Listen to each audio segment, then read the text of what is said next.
Welcome to the Explainer. Hey, if you've ever dreamed of turning your book into an audiobook, then you are in the right place. Today, we're building the ultimate blueprint for creating a professional audiobook on Audible's ACX platform, from that very first recording all the way to the final sale. Okay, let's just dive right in. This number right here, this is exactly why you should be paying attention. The audiobook market is absolutely exploding. We're talking a projected $56 billion industry by 2032. This isn't some niche corner of publishing anymore. It's a primary way people consume stories. And really, it's time for your story to be a part of it. So, how do you get a piece of that action? I know, it can seem pretty overwhelming, right? It's full of technical specs and all these confusing terms.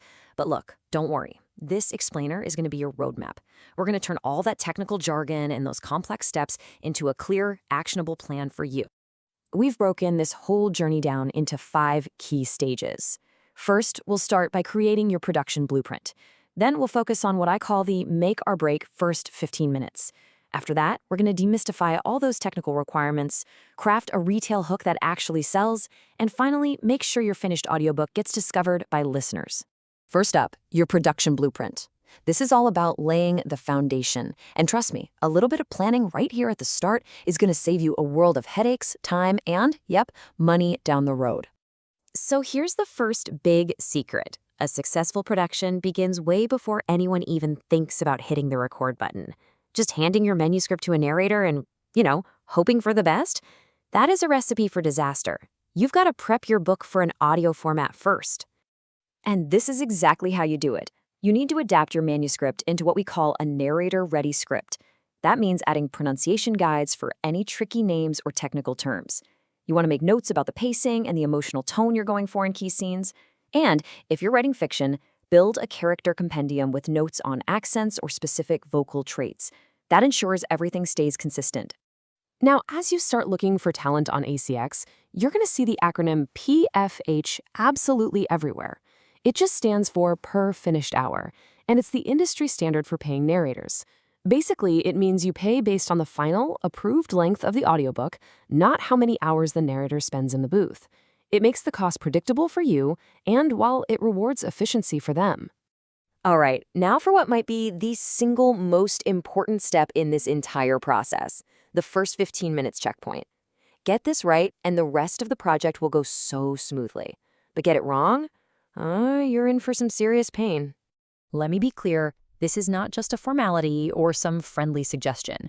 On ACX, this is a contractually required step. Before your narrator goes off and records the entire book, they have to send you the first 15 minutes of audio for your approval. This is your critical chance to make sure you're both on the exact same page. Think of this checkpoint as more than just a creative check-in. It's your financial safety net. It's specifically designed to prevent expensive, frustrating, pull-your-hair-out re-recordings. Can you imagine finding out a main character's name was mispronounced through an entire 10-hour book after it's all done? Yeah, this one simple step prevents that nightmare. So, when that sample hits your inbox, don't just listen casually. You gotta be methodical. First, check the characterization. Do the voices actually match your vision? Then listen for tone and pacing. Is the emotional feel of the scene coming through? And please, double check that all those tricky names from your guide are pronounced correctly. And finally, just listen to the technical quality. Is the audio crystal clear with no weird background noise? And hey, here's a pro tip. Don't just listen to the first 15 minutes of Chapter 1. Use this checkpoint strategically. Ask your narrator for short clips from different parts of the book that feature other key character voices. This is going to ensure consistency across the whole thing. And when you get the file, listen to it immediately and give clear, actionable feedback. Okay, now we're moving into the technical side of things. This is where a lot of authors get nervous. But hey, I promise you, it is way simpler than it sounds. You don't need to be an audio engineer. You just need to understand the basic rules of the road. So these technical requirements, they aren't just arbitrary rules designed to make your life harder. They exist for one reason: to ensure a consistent, high-quality listening experience for every single customer on Audible. Whether they're listening in a quiet room or a noisy car, your audiobook has to sound great.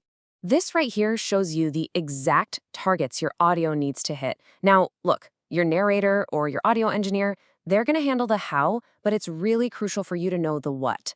RMS is basically the average volume. Peak is the absolute loudest point. And the noise floor is just the level of background hiss or silence. Get those right, Deliver it as a high-quality MP3 and you are golden. So, you have a finished, technically perfect audiobook. The performance is brilliant, the audio is totally clean. Now what? How do you convince someone who has never even heard of you to actually click buy? Well, that's where your retail sample comes in. This is that free preview listeners hear on Audible before they commit a credit or, their hard-earned cash. You have just a few precious minutes to grab their attention, show off your story, and prove your narrator is fantastic. This little clip is your single most powerful sales tool, no question. The key here, and this is so important, is to hook them immediately with the story. Choose a dramatic scene or the very beginning of chapter 1 or some compelling anecdote. Whatever you do, do not use the foreword, the dedication, or the copyright page. Starting with dry, introductory stuff is the fastest way to lose a potential sale. Now, ACX does have a few strict, non-negotiable rules for the sample. It has to be between 1 and 5 minutes long in MP3 format and contain absolutely no music at all. And this is important. Remember that anyone, including kids, can listen to this sample without a purchase, so it has to be completely free of any explicit or violent content. And here we are, our final section. This is all about making sure that all of your hard work actually pays off. You've created an amazing product. Now it's time to help listeners find your book in a very, very crowded marketplace. Look, creating the audiobook is really only half the battle. If a brilliant book is uploaded to Audible and nobody can find it, does it even make a sound? The answer is no. You have to be proactive and make it easy for potential fans to discover your work. And here are 2 powerful, super easy to implement strategies. First, optimize your keywords. You got to think like a listener. What search terms would they use to find a book like yours? Put those words in your title and description. And second, bundle your content. Offering the ebook and audiobook together at a discount is a fantastic way to capture those high-intent buyers who are already in your world.